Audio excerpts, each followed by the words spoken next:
Ladies and gentlemen, oh yes, welcome to show 197 with yours truly, the hippie pastor. That would be me. As you may remember from the title of this show, yes, if you're wondering, and some people say that there's no real proof of the existence of God.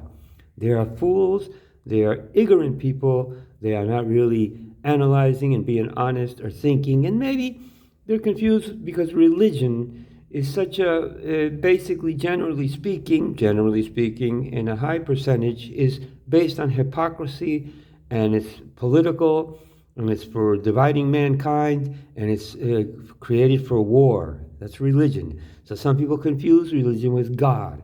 Okay? Religion was invented by man, and God, he invented himself.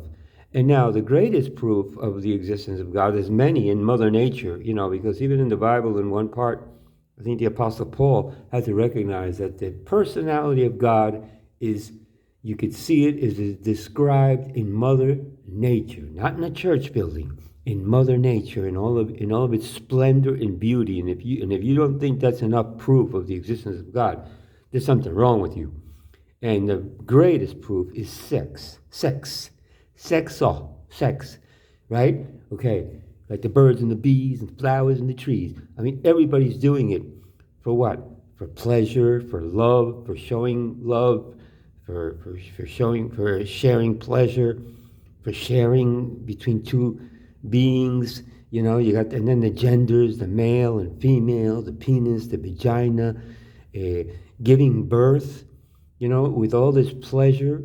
It's a design. It's a beautiful, perfect design to bring happiness, to bring healing, to bring sexual healing. You ever heard of that song, Sexual Healing? I mean, to bring healing, to bring happiness.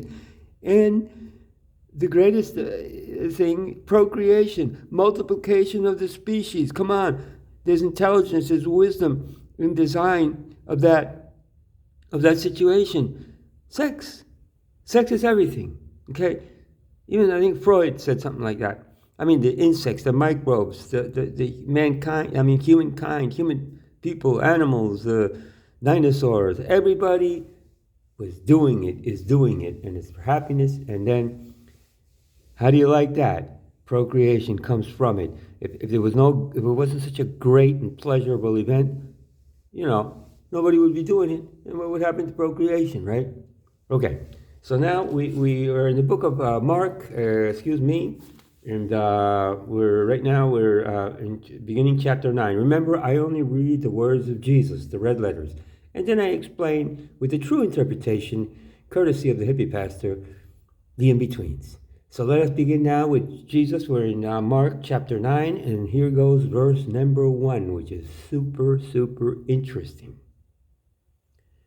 And he said unto them, so he's talking to his disciples, if I'm not mistaken, and he said unto them, Verily I say unto you, that there be some of them that stand here, which shall not taste of death till they see the Son of... there's some standing here which shall not taste of death till they have seen the kingdom of God come with power. Wowie zowie. Okay, let me repeat it. And he said unto them, Verily I say unto you, that there be some of them that stand here, he's talking to his disciples, which shall not taste of death till they have seen the kingdom of God come with power. So this means that even Jesus Christ, the apostles, the disciples, really believed that Jesus was the second coming with power. The kingdom of God was coming in their generation, that they were going to be the eyewitnesses of the kingdom of God was coming in their time, in their lifetime. That's what they believed. And even Jesus believed that within his short-sighted human body and sentiments and emotions and love that he had. I mean, he wanted to, he wasn't thinking about, I'll be back in 2,000 years or 3,000 years, I mean, that's too much of a concept to come to grips with. So even Jesus believed that he was coming, in their lifetime, like, I'll be right back, right? And this is one of your proofs, and it's all over the Gospels. And, okay, let's read it one more time. Verily I say unto you, that there be some of them that stand here. He's talking to his disciples. There be some of them that stand here, which shall not taste of death till they have seen the kingdom of God come with power. So they will live to see the day that some of them standing here. See, Jesus thought he was coming back in their generation, in their lifetime. Okay, now we move all the way up to verse number 12. And he answered and told them, Elias verily cometh first, and restoreth all things, and how it is written of the Son of Man that he must suffer many things and be set at naught. Okay, I believe Elias was John the Baptist, that's what they said. But, okay, so they had been asking him that, how come the scribes and Pharisees say that Elias will come first? And, so Jesus said that Elias verily shall come first and restore all things, and then the Son of Man, shall suffer many things and be set at naught. Okay, that's verse number 12. Here we go. Here we move on to verse 13. But I say unto you that Elias is indeed come, and they have done unto him whatsoever they listed, as it is written of him.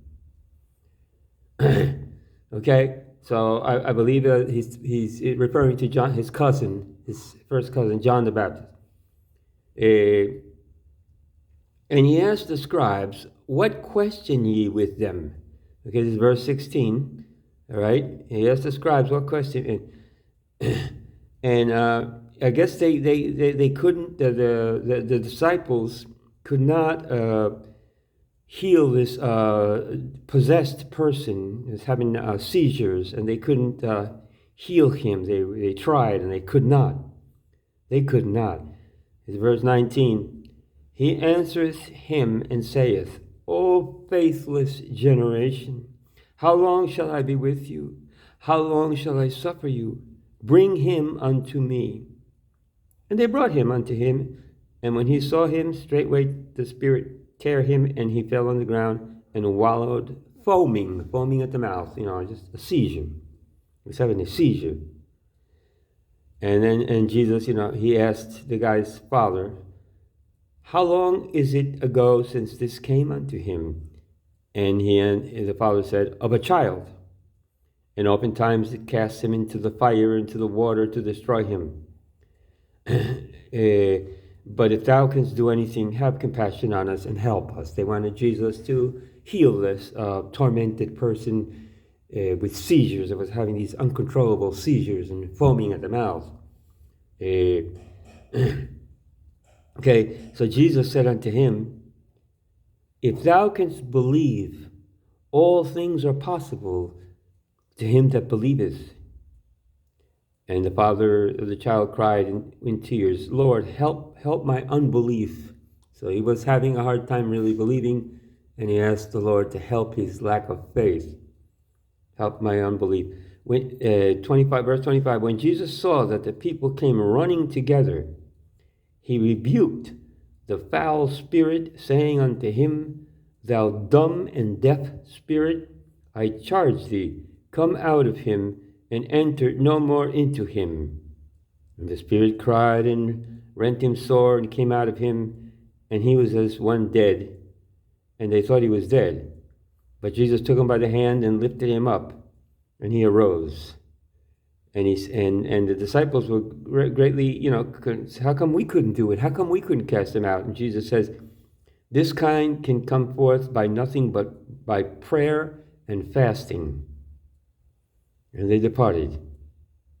So there you have it. Jesus was cast him out. His disciples couldn't cast him out, and he said prayer and fasting, and they lacked the power. But this man was having seizures, and in those days it was called demon possessed, and then it was called other things. Science changed all that name, but back then it was more simple. They believed these were spiritual diseases that could possess a person and cause seizures. It was all to them. It wasn't mental like nowadays. It was all considered spiritual, and let us all be spiritual and follow a spiritual life. Much love to you, my friends.